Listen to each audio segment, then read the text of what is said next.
Brought to you by Penguin.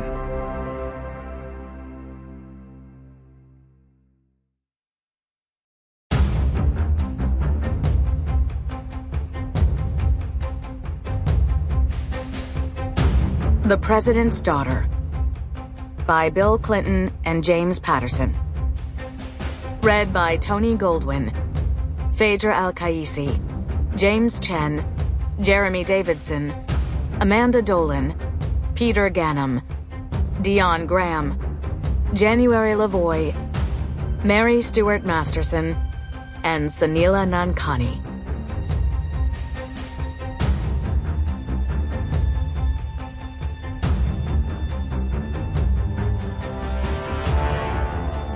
Part 1. Chapter 1. 2 a.m. Local time.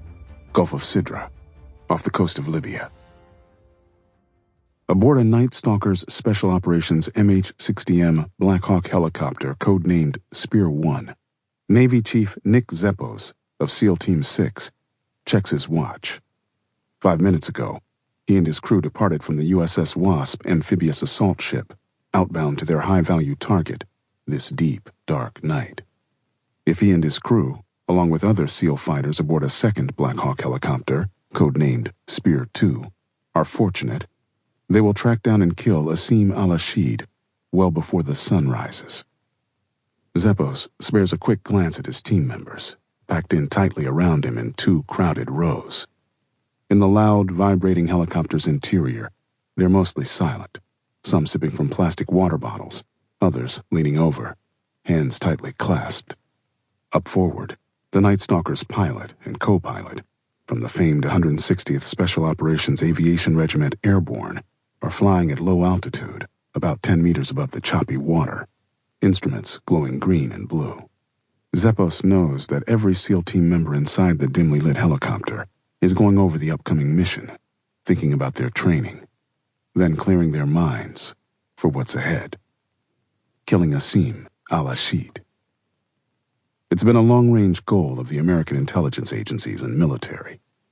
Tonight, after 4 years of preparation, Zeppos hopes they will hit the jackpot. SEAL teams and special forces have gone after terrorist leaders before, notably Osama bin Laden and Abu Bakr al-Baghdadi, and their many deputies and allies, leaders who stayed in the shadows, issuing the orders, not getting their hands soiled before making grainy videotapes and flowery promises of death and revenge. "We're coming up on feet, Dry," comes the call from the Night Stalker's crew chief, indicating that they're about to cross over from the sea to the land of Libya, one fractured and squabbling nation, a perfect place to incubate or shelter terrorists like al-Ashid. But al-Ashid is not like other leaders of terrorist organizations. For the past several years, videos have appeared documenting his group's actions, each showing al-Ashid in the center of the bloody chaos, depending on a well-planned and well-hidden network of supporters who would only appear to assist him at the last moment and then disappear. Asim in a crowded shopping mall in Belgium, holding up a trigger device and calmly pressing the button, the hollow boom echoing through the concourse, causing the camera to shake, but not enough to hide the billowing cloud of smoke, the screaming shoppers running by, blood trickling down their torn faces and fractured arms. Asim walking down a street in Paris, cameraman following him as he unlimbers an automatic rifle from under a long raincoat, shooting into crowds of pedestrians, aiming especially for the women and children, until a white van picks him up and drives him safely away.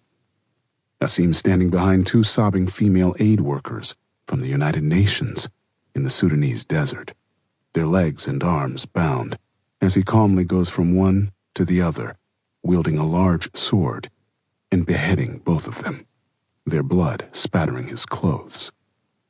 Navy Chief Zeppos stretches his legs, draws them back.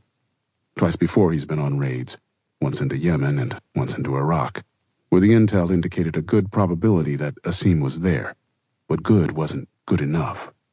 Both raids had come up empty, with no results except for wounded SEAL. Sample complete. Ready to continue?